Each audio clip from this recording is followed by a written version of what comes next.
Hey, what's going on, guys? This is AndrewChicken, and welcome back to another video. Today, we are going over the Absolution update notes, the brand new patch coming to the realm. This will be the final update of 2021, and we're going to cover everything in this update, and basically, I'm going to be giving my thoughts, my feedback on the balance changes, the skins, the new champion, stuff like that. So let's go ahead and get straight into it.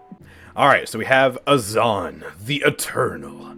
Once the king of a long-forgotten kingdom, the Eternal has existed to see countless reigns end. Forged in the crucible of the pyre's flames, as the embodiment of all that persists, Azaan is tasked with maintaining the existence of a realm kept free from abyssal influence.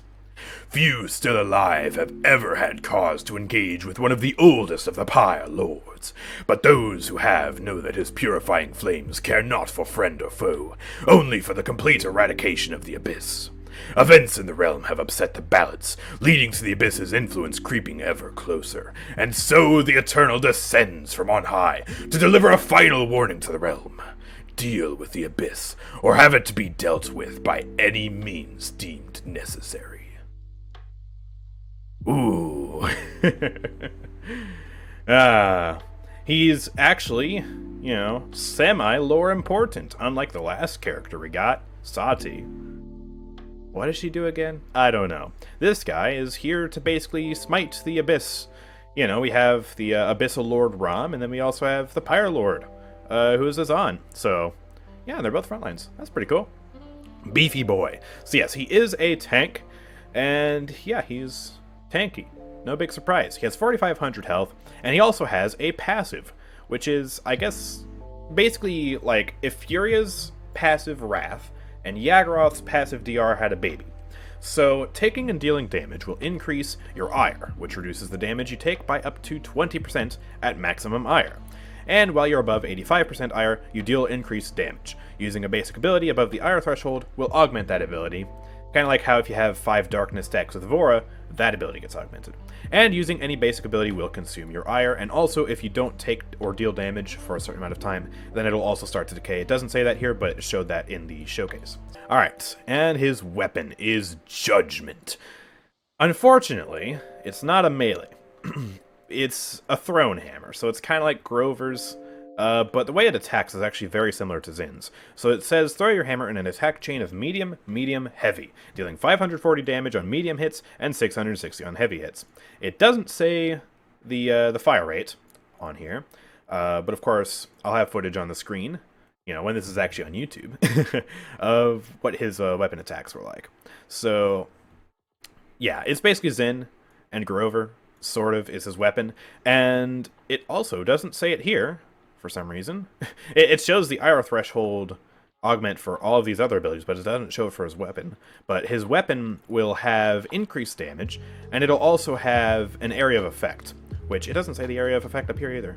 But it has an area of effect when you're above 85% ire. So, that's pretty cool. I guess the one sort of modifier to this that makes it sort of different from Zin's, besides the different damage numbers. And then his alt fire is Reckoning. After a brief windup, send out a projectile that explodes into an area in front of you, dealing 300 damage and lifting enemies hit for 0.3 seconds. So, yeah, and then the ire threshold, you'll basically have a reduced cooldown so you can spam it more. It doesn't say the cooldown. I hate how in the patch notes they never say the cooldowns of these abilities. So I guess we'll just have to wait until the PTS. Which, by the way, if you're not already following the Twitch channel and the YouTube channel, go follow both of them because we will definitely be checking out the PTS once it arrives, and we'll be experimenting with Azaan like crazy. I'm looking forward to it. It's fun. But, yeah, this looks like it has, like, a set distance, like a set range on how far you can throw the projectile. So it's not like, if you're good at arcing an ability, you can make it go farther or something. It's just like, in an area in front of you, that's where it happens. So that's kind of how that works. Ability 1, Sanctuary. In Narwhal 2.0, or actually 5.0, because there's 5 of them. So basically in a semicircle in front of you, you're going to have 5 wall segments, appear. And they each have 2,500 health, apparently, according to this. So, yeah, collectively they have a lot of health. And if you're above 85% ire, then each of them will have 50% extra health, so they'll be even tankier. And also, it has a synergy with the next ability, which is Conviction. So I'll read this first, and then I'll read the, that thing up there. So dash forward, carrying up to one enemy with you. Slamming an enemy into a wall will deal damage and stun them. Hitting them into your own sanctuary walls. Oh, it says that here. Okay, so both of these abilities talk about the synergy. Okay, that's nice. Well, yeah, hitting them into your own sanctuary walls deals additional damage and stuns for longer, and it consumes 15% ire. Why does it not say how much ire is consumed from the other abilities, but it only says that here? These patch notes make no sense, man. But yeah, Conviction, you guys are thinking it, I'm thinking it. It's Reinhardt's pin. It's exactly Reinhardt's pin. But I mean, it's not like Reinhardt's pin is an original ability either. Overwatch wasn't the first to do that, and Paladin certainly won't be the last to do that, so it's not that big of a deal. We don't have an ability like this yet in the game. The closest thing is probably Khan's grab, but he's like picking someone up and throwing them behind him. This is pinning people into walls, so it's a bit different, but yeah. It looks like it'll be fun to use. Reinhardt's pin is fun to use, so I'm sure this one will be fun to use too. And also, Ire Threshold, when it's above 85%, the ability is used faster, because I think it has like a wind-up time too. So, yeah. And then his ultimate. So, for his ultimate, envision for a moment, if you will, Corvus' ultimate, with the Pyre Magnus skin. He flies up into the sky, and then you can see a targeting circle, right? And then, once you click in the targeting circle, something happens. An AoE effect. An explosion, if you will. That's Azaan's ult. So he rises up into the air for 6 seconds and takes 50% reduced damage. And then, once you fire at the ground, instead of summoning, an abyssal lightning ball, you throw your hammer, dealing 725 damage and knocking people back, and then shortly after your hammer lands, you'll teleport to it. Although with the visuals, it looks more like you're, meteor striking the area, like you're just slamming your fist down into the ground, which is really cool. And you'll deal an additional 150 damage and applying a larger knockback. So, the first strike is the damage strike, the second strike is the large knockback. So it's a crowd control ultimate, it's a damage ultimate, and it's also a survivability ultimate. And also what they said in the update show is that it'll also give you, more of your ire than if you were to just hit things regularly with your judgment weapon. So it's also an ire generation ability too, which of course ire, again, your passive, gives you damage reduction, gives you increased damage when you're above 85% ire, augments your abilities, it's good stuff. So that's his ultimate, that's his abilities, that is his kit, which is pretty cool. It looks, decently fun. He seems more like an off tank than he does a point tank, if you ask me, but again, we're going to have to try him out in the BTS, for sure. Alright, let's take a look at his talents. So his default talent, the one you'll unlock first, is Persistence, which will reduce the damage you take by 5% and gain 40% lifesteal on your hits with Judgment. So I assume every single Judgment hit will have 40% lifesteal, which sounds pretty darn good to me. And I assume that once you hit someone with Judgment, then you'll gain a damage reduction passive for a second or something. The wording's a bit confusing, given that it's just a small text blurb. So we'll have to test that on the PTS, but I think for sure, every single hit with Judgment, you're going to get lifesteal, which sounds nice, Alright, and then his level 2 talent is Temporary. So this is sort of similar to Atlas's Big Wall talent, in the sense that you're getting much more effectiveness for a much longer cooldown. So it augments Reckoning, Sanctuary, and Conviction to basically make them better. It doesn't say how much better it'll make them, but I assume they're better. But it increases their base cooldowns by 50%. Again, we don't even know what the cooldowns are, which is kind of lame, but yeah. So depending on how long the cooldowns are, this will either be a really good talent or a really bad talent. We're going to have to see. And then level 8, Eternal. Now, I don't know what his cards are yet, but if he has a card that basically reduces the rate at which his ire decays, kind of similar to how Furia has one for her Wrath, this talent will be a bit useless. But if he doesn't, then maybe it'll be good. I don't know, we'll have to see. But basically, your ire no longer decays due to not taking or dealing damage, but you no longer gain the passive damage increase while above the ire threshold. It'll still give you your damage reduction, and it'll still augment your abilities, but your weapon will no longer do increased damage above this, but you'll no longer have decay from taking or dealing damage. Your abilities will still consume ire, though. So I don't really know how good this one's going to be, honestly. I'm not sure. Okay, let's get into the cards. Duty is a mountain. Increase the time until ire starts to decay. Oh, so he does have an Ire Decay card, like Furia. Okay, so maybe Eternal won't be that good then. Literally the first card. I could have looked at this card while reading Eternal. I'm really good at this, I assure you. Using an ability above Ire Threshold heals you for up to 500. Okay. That could be good healing if you combine it with Reckoning, because of course this one has a reduced cooldown above the Ire Threshold, so you could probably spam like 2 or 3 of those and get just, you know, a bunch of healing. So that could be good. Heal for 10, up to 50 for every percentage point of Ire consumed by abilities. That's up to 50 per percentage point. So this ability consumes 15% Ire, so 15 times 50 question mark? Let's see, 15 times 50 real quick. 750 healing for using one ability? Grim Deliverance sounds like an absolutely OP card. Like, use Conviction. That's a 750 heal. That sounds really just stupid powerful, if that works how I think it'll work. Okay. And increase max HP, typical tank card. Okay. Deadly Edict. Reduce the cooldown of Conviction by 0.3 seconds after using Reckoning. Wow. Okay, so cooldown reduction card. That's cool. Increase the duration of the lift applied by Reckoning. Okay, so you can make it 50% longer. What is the lift duration? 0.3 seconds. So you can make this 0.45 seconds longer instead. That seems pointless to me. Maybe there's something dumb with that you can do with it in game, but this sounds pointless, if you ask me. Even more healing for each enemy hit with Reckoning. Goodness. And reduce the cooldown of Sanctuary by 0.6 seconds after using Reckoning. Okay, so it looks like Reckoning, you can use Reckoning as a cooldown reset ability if you were to use Deadly Edict and Righteous Fury. So you could make an interesting build around that for sure. Sanctuary cards. Ad Eternum. Reduce the damage you take while at least one wall segment of Sanctuary is active. Okay. So damage reduction while you use your wall up to 20%. That sounds good. Of course, diminishing returns of the passive, probably. Passive damage reduction. So keep that in mind.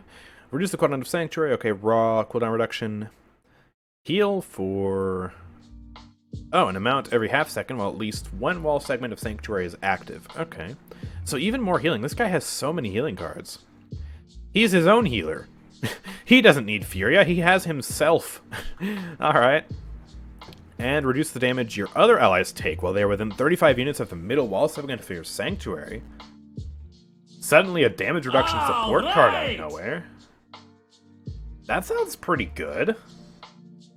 It says your other allies, though. So I assume that this does not stack with Ad Eternum on yourself. So, like, you can't run True Conviction and Ad Eternum and suddenly just have, like, you know, 40% damage reduction or something. I don't think that's how that works. So, but still a cool card, though. You know, if you want to sacrifice your own damage reduction and run this card to give your other teammates damage reduction, could be interesting. Could be interesting. But at the same time, 35 units is decently short. So they'd have to be, like, right up next to that wall. I guess if you were playing with a second tank on your team and you want to support them. I don't know. We'll see how practical that one is. And finally, Conviction cards. More damage reduction. Reduce the damage you take after activating Conviction. Which Conviction, again, I think is the, yeah, it's the, Rhine pin. Okay. Cooldown reduction. Okay. Healing after activating Conviction. There are so many healing cards. You can make such a powerful healing build, only to have it completely shut down by Cauterize 3. Awesome. Honestly, I think the only healing card you're going to need is this one, Grim Deliverance. I feel like that's the only one you'll need. That just sounds, like, stupid powerful to me. Okay. And then also increase the distance traveled by Conviction. That seems helpful because the actual pin seemed... oop. No spoilers. The actual pin seemed, like, decently short in the show. So, yeah. I don't know. This might be a good card to run. We'll see. Alright. Enough waiting. Here you go. You guys want to see the Azaan skin? Let's zoom in nice and big for this. There it is! Forge Master. This is gonna sell so many season passes, dude. This is the limited skin from the season pass 2021, and it will become unobtainable after the season pass has finished. And yeah, it's a it's a nice skin, you know. So yeah, pick this up. You know, just do it. Just buy the skin. You know you want it. Oh gosh. Everyone's gonna simp for this skin. King of sucks. Guys, I think I might be gay. Yeah, he's giving Fernando some competition. That's for sure. He's an absolute Chad. Moving on, though. I know. I'm sorry, chat. We gotta continue with the showcase, though. Moving on, though. We have Kingdom's End. This is like an abyssal version of Azaan here. So it's got like that whole purple color scheme, that purple gimmick. And this will be the skin you get for 60,000 gold. Or 300 crystals if you're a loser and an idiot. Don't buy these skins for crystals. Use your gold on it. Like, gold is so easy to come by. But yeah, kind of reminiscent of the purple Corvus skin, actually. Similar vibes there. Looking pretty cool. I feel like nobody's going to use it, though. You know, just a hunch. And then, of course, the gold skin. Another just absolute work of art. Every single new champion they've released, like recently, you know, like Vaatu, Ray, Saati to some extent, although I'm less satisfied with hers. But like most of the new champions this year have just had absolutely gorgeous gold skins. Yagorath, if we ignore the fact that her acid is still green. I know Vora's not from this year, but still, she's still like recent in my eyes. She's got a good gold skin. Octavius is alright, like Vaatu, Ray. And this is another one that's just going right up to the top of the tier list when it comes to gold skins, just off the splash art alone. You know, the crystal effects on his shoulder plates, on his hammer, the gold and black placement. It looks amazing. I can't wait to grind for this skin. And I haven't even seen it in game yet, but I already can't wait to grind for this gold skin. It's gonna be awesome. And you know what skin we're gonna be using while we grind for this skin? Okay. Let's see. We also got some other cosmetics here. We've got the MVP poses and stuff. Ooh, on a different background too. Isn't that lovely? So we've got the default MVP pose. We've got forceful landing. That's very fitting for him. Oh, chat's kind of in the way. Oh. Okay. I'm hiding chat for a second as we go through these. There we go. Sorry, chat. You're not on the screen now. Yeah. Cool MVP poses. Emotes. Default emotes. Yeah, pretty bland, pretty basic. What's this one? Educator.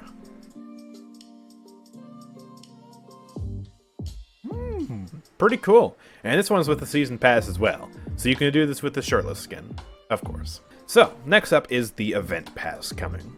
We have the Dark Depths event pass. Venture many leagues under the waves with our latest event pass, Dark Depths. Instantly unlock us your... Nobody cares. Nobody cares about the blurb here. We want to get into the skins and stuff. So there's a loading frame, which, you know, this obviously you can tell is like aquatic themed, you know? Sirens, mermaids, pirates galore. Although not really like pirates, more like sea monsters. It's cool. As someone who plays Sea of Thieves a lot and who got into Sea of Thieves this year, I'm excited, you know? It definitely gives off those types of vibes. So, but yeah, pretty cool loading frame. Let me zoom in a little bit again, I guess. Because, you know, we got skins to show off. Oh my goodness, it's so big. Yeah, there's the loading frame. And here's the level 6 unlock, so Tyra's getting a skin. Tyra has never ever struck me as the type of champion who needs an underwater, you know, sea monster skin. But it works, you know? It works. Not my favorite Tyra skin in the world, but she has a lot of really good choices to choose from. And this is another solid addition to the collection. If this is your type of thing, if you like these types of skins, then yeah, this is by all means a fantastic skin to pick up for Tyra. The weapon's nice too, from what we saw in the update show. So yeah, pretty solid, honestly.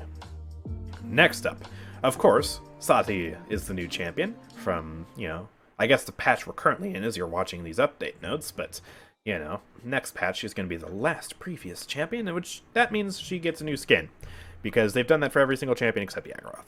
So, the level 12 unlock, Sea Queen Saati. Really nice. Really, really nice skin.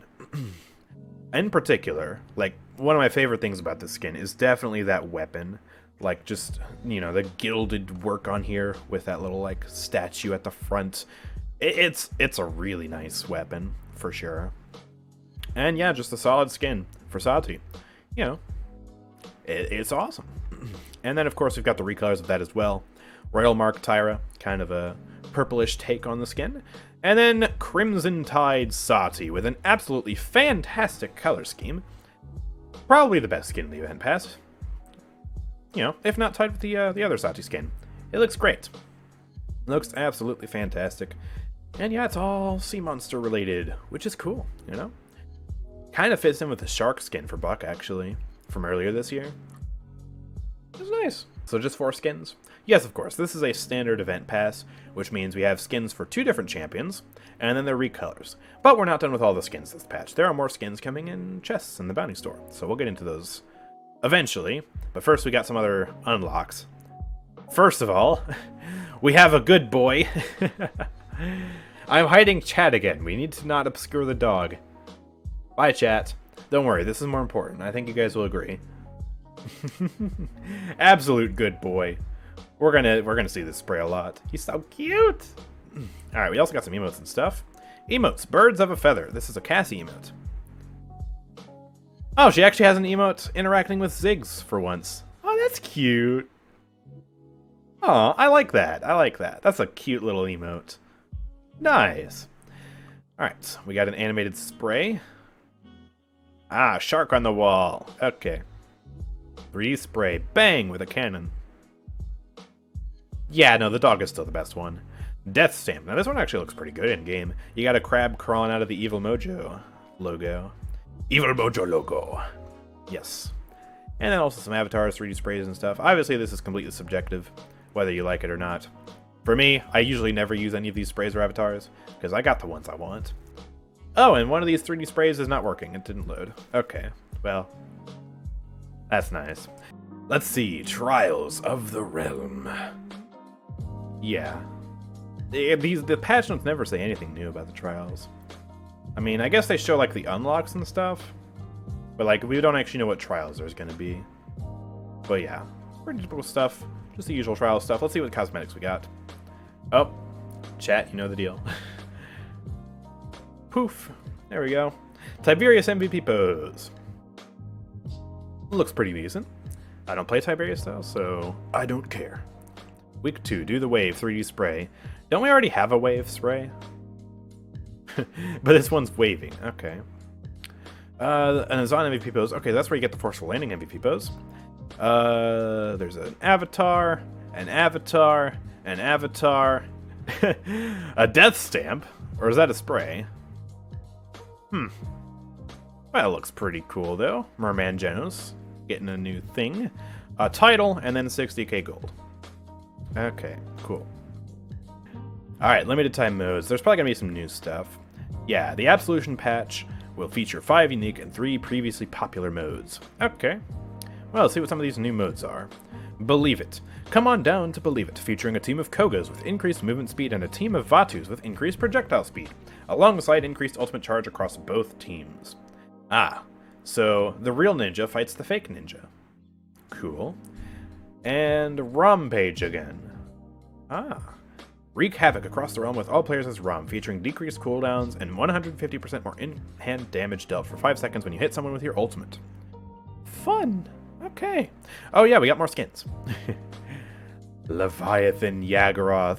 She finally got a skin! It took long enough, man. Literally every single new champion has gotten a skin, either on the same patch that they released, like Vora, or a patch after they released, like Vatu. Except Yagorath.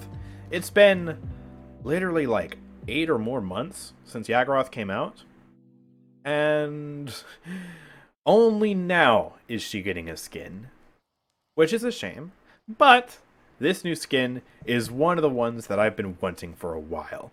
Leviathan Sea Monster Yagorath. Now, I was saying they should have made this back when they made the Beach Bash Event Pass instead of the Shark skin for Buck. You know, saying like, hey, they should have made a Yagorath skin, release a skin for Octavia Yagorath at the same time. Could have been cool, but they didn't. So I guess it was just delayed. But yeah, this is awesome. Obviously for the YouTube video, I'll be showing footage of it on screen. I guess for those of you in the Twitch stream, you'll just have to imagine what that looks like, or remember back to the update show. But it is so cool. Like the visual quality on like the scales and fins and stuff, it's awesome. She has some nasty looking acid. The only thing I don't like about the skin is the pufferfish. Feels a bit out of place. Feels a bit too cute for a skin that's supposed to be this menacing. But yeah, awesome skin. And this will be available for direct purchase and in the Volcanic Islands chest on November 10th. So that is a month away. So this is going to be coming like as soon as the patch drops, which is awesome. And yeah, I can't wait to grab this skin and use it. It is so cool. And we also got a mount. Brody the shark. Look at him. He's so cute. So this is another speeder mount. Kind of similar to the sky whale, but it's a shark. And I like it. Honestly, it's good. What more can I say? He's a good boy. Oh, look at him. So you can ride in, you know, with Shark Buck on top of a shark. Kind of like you can do with Drogos on the dragon mounts. So, yeah, nice. And yeah, that'll come in the Volcanic Islands chest as well with the Yagorath skin. So, can't wait for Hyras to take my money. Yay. And the last skin, I believe, from this patch is Salt Io. So we have Pepper, Pip, and now we have Salt Io. Salt and Pepper. Haha, get it? It's funny. Yes, laugh. High res is great. But yeah, it's another high quality skin if you're into these types of skins. And it's a remix skin. We came so close to getting a remix Atlas, man. They're doing another remix skin. It's right here. But it's not on my boy Atlas, and that makes me sad. One day we'll get a subwoofer Chrono Cannon. One day we'll ride into battle with Atlas having a subwoofer on his arm that's just pumping bass. But today is not the day. Still though, the bow is fantastic, the visual effects are awesome. Crap, I forget the name of the streamer who voiced this, but there was a streamer who voiced the skin as well. They worked with somebody. They said it in the update show. I forget. Chat will remind me. They'll probably say it in 5 seconds. Oh, they said it right now. Lily Pichu. Yeah, so Lily Pichu voiced this skin. And it's very fitting considering the style of skin. So, yeah, overall a very solid skin. Yeah. Moving on from the skins, we've got some other things. It just keeps going and going and going. It's crazy. Let me scroll up. So there's an Amelia Watson announcer pack, which came completely out of left field to me. But yeah, apparently in celebration of Amelia Watson achieving 1.5 million subscribers on YouTube, players can earn this announcer pack for free during the Absolution patch by playing 5 matches. So, yeah, and apparently she's a very, very big Paladins YouTuber. They even have a link to her channel right now. Yeah, cool. Very cool. So, yes, if you like Amelia Watson, you can listen to her while you play. Neat. I'm still going to use the Eevee announcer pack. And there's even more avatars and stuff. So the community artist Dan the Bros has brought some avatars, and each of these will cost 7,500 gold, so super cheap. Oh, look at the Bum King. I might buy that one. I don't know, I'm not sure if it'll replace my barrack or not, but these are nice.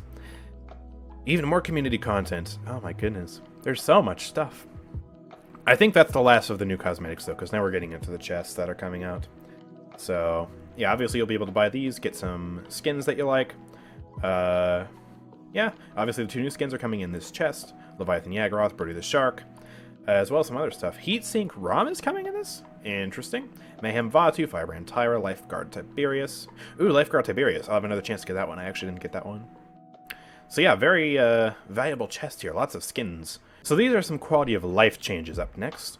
So, just 2 little changes. Pretty small, but pretty nice. So apparently a community request was to rename the Brazil server region to Latin America South. Because basically, if you were in, you know, South America, like other countries that weren't Brazil, like Peru, Argentina, stuff like that, then you would have to connect to Brazil, and it wasn't very inclusive. So they renamed it to Latin America South to better represent the actual, community down there, which is, it's nice. Unfortunately, you can no longer do the funny meme where you send people to Brazil, but small loss. This is fine. And the next quality of life change is Trials Progress. So at the end of match lobby, end of match screen, you can see progress for your daily quests, and you can see XP gained, stats, stuff like that, but you couldn't see Trials Progress. And so that has been added, or at least it should be added. Hopefully it won't be too buggy. I don't know. But yeah. They basically want to get notifications or toasts into the end of match lobby so you can track your progress. So I guess if you completed something, it'll show the progress. We'll see how that looks in game, but hopefully it looks nice. Alright, so let's get into the balance changes here. So starting off with some item changes. Haven is getting nerfed, and Veteran is getting buffed. They are becoming almost the same item. Whoa.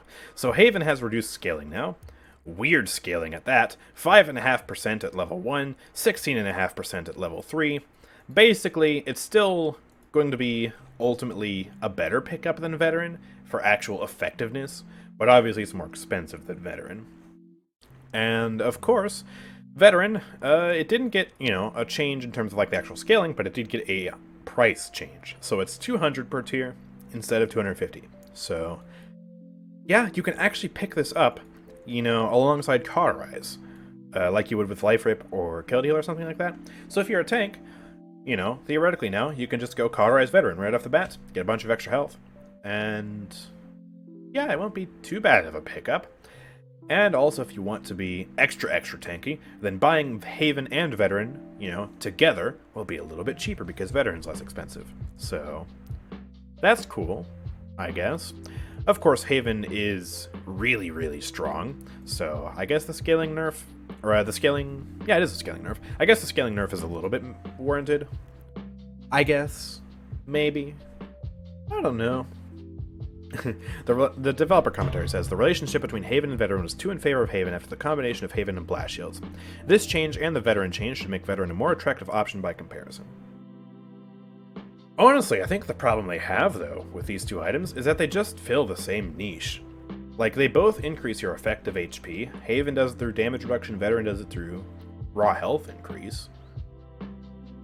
So, like, they're both basically doing the same thing, which is weird. I don't know. Maybe they should rework Veteran for a third time, who knows. Anyways, moving on to balance changes. There's a bunch here. Ooh, actually, they went over all of these on the update show, but I missed the last two because I crashed during the middle of it. So I guess we'll just recap here, and also I'll give more of my thoughts. So Bomb King got buffed, and I have no idea why. It's another one of those weird changes to me, personally, as a Bomb King main. It kind of in line with the Cassie change, but it makes a little bit more sense than the Cassie change, I guess. So they increased the size of the explosion from 11 units to 12.5 units, and this will of course scale with Royal Subjects, which increases it by a percentage, so Royal Subjects is indirectly getting buffed as well. And it basically means that it'll be a little bit easier to hit your shots if you're not directly sticking somebody. Now for me, as a Bomb King main who is really experienced with hitting his shots, I'm not going to notice this at all. Like, maybe I'll notice it a little bit more for, like, cover denial. Like, if I go Royal Subjects and try and, like, blow bombs up above a con shield or something. But for the average player who struggles to hit Bomb King bombs, this is a better change. It makes them a little bit easier. Which, I guess, when you're having to go up against really scary champions like Lian or Canessa or Cassie, it'll give him a little bit more of a fighting chance. So, makes more sense than the Cassie change, but for me, I don't know. Take it or leave it, but I'll take Bomb King buffs, I guess, because he's my main. Next, Fernando. He didn't get a balance change. He just got a card updated description. So apparently Towering Barrier actually does affect Aegis. I'm shocked, because when I tried it out, I didn't notice a thing. But apparently it does, and apparently they're adding text to Towering Barrier to basically show that yes, it does apparently benefit Aegis. How much does it benefit Aegis? I don't know. Is it worth using in an Aegis build? Probably not, considering we literally didn't notice any changes. At least I haven't noticed any changes. Like, when I run Towering Barrier versus not running Towering Barrier. But, I mean, I guess it does help Aegis. So, there you go. Now you know. And, yeah, moving on. Grok got buffed.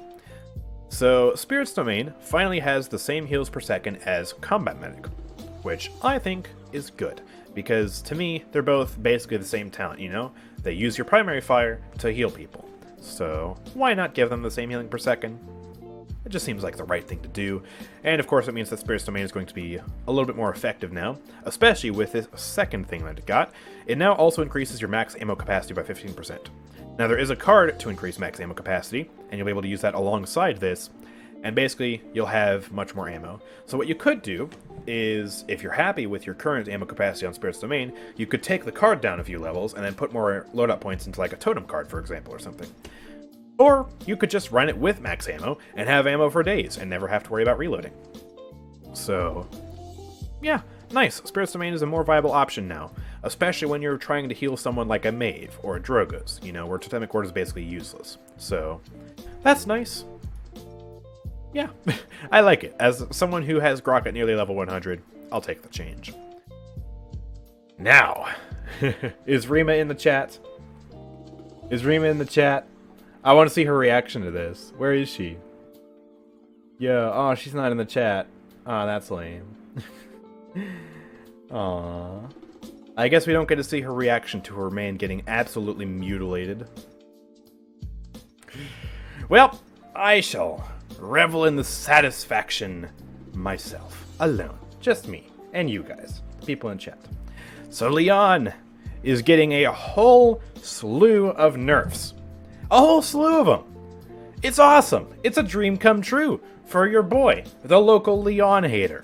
So, this is not going to kill the champion. I want to make that perfectly clear. Lian is still going to be extremely bursty, extremely powerful, and extremely annoying to deal with. But she's going to be toned back slightly, and that's a good thing. So, Valor and Grace both have reduced range. A decently significant range nerf. I assume this is talking about the effective range at which they can deal damage. So like if someone's 500 units away like a Kinessa, you know, before you would have been able to hit her, now you wouldn't be able to hit her. But in medium to close range, you're not going to notice this change at all. So, yeah. These two changes are the least effective thing in this slew of nerfs. The card changes are much, much more impactful. And they are exactly how I would have nerfed this champion, so I'm really happy about that. Inheritance has been nerfed. It still gives you 50% cooldown reduction, but it only does that when you earn a killing blow, not an elimination. Now, this is really good for Lian. I mean, well, really bad for Lian, but really good for Lian. Basically, it makes her a tiny bit more skill dependent, because you actually have to land a killing blow. You don't get that cooldown reduction for, you know, say, for example, using your Grace, accidentally tickling an enemy with your auto-aim for 100 damage, and then someone else finishes the kill, and you get the cooldown reduction off that? No. Now you actually have to kill someone to get that cooldown reduction. So she's going to act basically the same way as Eevee, or Buck, for example. Now, getting a killing blow should be no problem, because Lian is literally the burstiest champion in the game when fighting squishy champions. So, you know, you're still going to get that cooldown reduction pretty often if you're a good Lian player. But you're not going to get those easy cooldown resets for just pressing F. So, this is a nice change. I love this, and I'm happy with that. Swift Jade also is still as effective as it was in terms of the actual cooldown reduction when you hit someone with Valor. So you can run this at level 5, get, you know, 2.5 seconds cooldown reduction by hitting someone with Valor. That's still the same, but it now has a 4-second internal cooldown. So, you know, if you shoot Grace, shoot Valor, shoot Grace, and that gets you a kill, which gives you cooldown reduction on Valor, so then you use Valor again, that's not going to give you cooldown reduction on Grace. She's still going to be spammy, of course, if you're getting kills with Inheritance, but she's not going to be as spammy, thanks to the fact that you no longer get cooldown reduction on Elims, and you no longer, you have a 4-second cooldown on Swift Jade. So, toning her back, but her burst is still really strong, she still has auto-aim, she's still annoying, but this is a step in the right direction, and I am very, very, very happy about this, if you couldn't tell. Very happy about this. Because it makes her more skill-dependent, which is fun. I like skillful champions, you know, I like Eevee, for example. And it makes her less annoying at the same time. It's so good. It's so nice. I love it. Anyways, moving on. Another member of House Ico is getting nerfed. Also a tiny buff, but mostly nerfs. So, Chain Heal. This is a nice quality of life fix. So the way Chain Heal works at base, right now, you know, before this next patch is coming out, is that it will heal the lowest HP person. So, you know, if someone's at 2,000 health, and someone is at 3,000 health, it's going to prioritize the 2,000 health person. Now, this was causing issues where it would prioritize, like, Lian, for example, who has 2,000 health. She's at full HP, and it would prioritize bouncing to her instead of a tank who's at 3,000 HP, but needs healing because they're not at full HP. So it would basically waste heals when you're trying to heal your tank. And it was really annoying. So now it bases off of a percentage instead of a flat health value. This should fix that annoyance where you're trying to heal your tank and it's just not working. So, that's a good buff. But the rest of it is all nerfs. So Vivify, her ultimate got nerfed, not in the way I would have done it. So it reduced the healing done from 100% of their health to 75% of their health. Personally, I really liked Vivify on the PTS when you were still able to cauterize it. So you're able to cauterize it up to 80%, and Dead Zone would have countered it, but you would still get those 2 seconds of immunity, so it was still decently strong. That's how I liked it. But, yeah, this nerf is still an uncauterizable 75% of their HP, and effectively, you're not going to notice the change most of the time, because most of the time you're ulting someone when they're at about 25% of their health anyways, so it's still basically a full heal in most cases. Yeah. And she's also getting some card nerfs on top of that, so the ultimate charge generation on Refreshing Break is getting nerfed, and Midnight Stroll is also getting nerfed, so it caps at 20% DR instead of 25% DR, which honestly I like anyways. 20% is just a nice round number to have that at, so I'm fine with that. Because Midnight Stroll, of course, made her an excellent duelist, and, you know, Ultimate Charge is her niche. I'm not sure how much I like Refreshing Break getting nerfed, but I guess it'll still be fine. It's still a lot of Ultimate Charge anyways. Combined with her Spirit Link, like, it's going to be good. So, that's nice. And now there's some changes here, which I did not actually see. So this is my first reaction to these two changes here, because I missed it, because my internet crashed in the middle of the update show. So, fun stuff, but at least it's working now. So, Shaolin, he has ability buff, Rapid Shot. They are still buffing Shaolin. Interesting. Shaolin, honestly, in my opinion, is highly underrated when it comes to dueling other squishy champions. Obviously, he suffers a lot against tanks, because, you know, he has pretty low DPS, his abilities aren't really meant to fight tanks, but against squishy champions, he's alright. So, I don't know. I hope they know what they're doing with buffing him, because he could become too strong one day. But, yeah, apparently they're saying he's been underperforming across all populations, so maybe I don't know what I'm talking about. Maybe he is just garbage and has like a trash win rate across everybody. But, yeah, they are making incremental shifts to bring him closer in line with where they expect him to be. They're reducing the movement speed penalty on Rapid Shot, so you'll be able to walk around even faster with Rapid Shot now. Especially if you have Nimble. The Nimble is actually going to completely counteract that at just tier 2, so that's cool. And they also increased the damage per shot from 600 to 625. It shoots out, what, 5 arrows? Yeah, 5 arrows. So that is 125 extra damage over the entire thing. So 3,125 damage then? Yeah. That's actually pretty darn good, actually, now that I think about it. That's a lot of damage. That's enough to kill Torvald, if he doesn't have his personal shield. Dang. Yeah. Okay, well, pretty nice. I'm still not going to play Shaolin because I suck at them. And the last change, Vatu. More nerfs. Okay. So his kunai, his damage per second is getting nerfed by 60 in total. Reduced damage, 300 per kunai down to 280 per kunai. So instead of 900 damage per second, it's going to be 840 damage per second. This is now less than Eevee, because she does 850 a second. But still, I think, more than Maeve, who is 800 per second, if I recall correctly on her fire rate. So he's even more in line with those two champions now. And they're also nerfing Enveloping Shadows even more, from 12% scaling down to 10% scaling. A nice round number for that. So yeah, even more Vatu nerfs. I mean, he's such a strong flank dude. Let's just say there's a reason I have a 70% win rate on him, while having him at level 53. I'm cracked, and he's also a really good champion. So, this will definitely affect him, that DPS nerf for sure. Especially once you get Haven in. Although, of course, Haven also got nerfed too, so that kind of balances out. But yeah, that's all the balance changes. Exterminate nerf, still nowhere in sight. That's a shame. But I'm not complaining when we have Lian nerfs. And actual good, proper Lian nerfs that won't kill the champion but will still make her less effective. Like, that's good. This is definitely the highlight of the balance for me.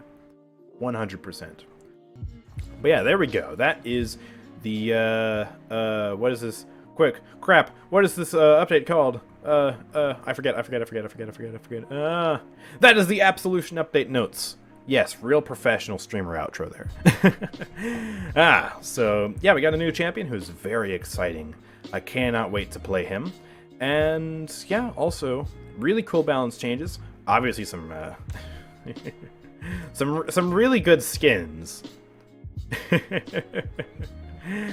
Yes, beautiful new skins. Amazing new champion. Lian nerfs. Heck yeah, love Lian nerfs. And yeah, overall just a nice patch to kind of round off the year.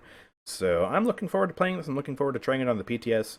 And yeah, again, I'm going to say make sure to follow me here on Twitch and on YouTube so that way you don't miss out on any of the PTS content because I will be streaming it, I will be making videos on it, and you're definitely not going to want to miss out on all this crazy new stuff. But yeah, anyways, that is going to be the end of the video. So if you guys have enjoyed, make sure to drop a like on the videos, subscribe, and turn on notifications so you never miss an upload from me.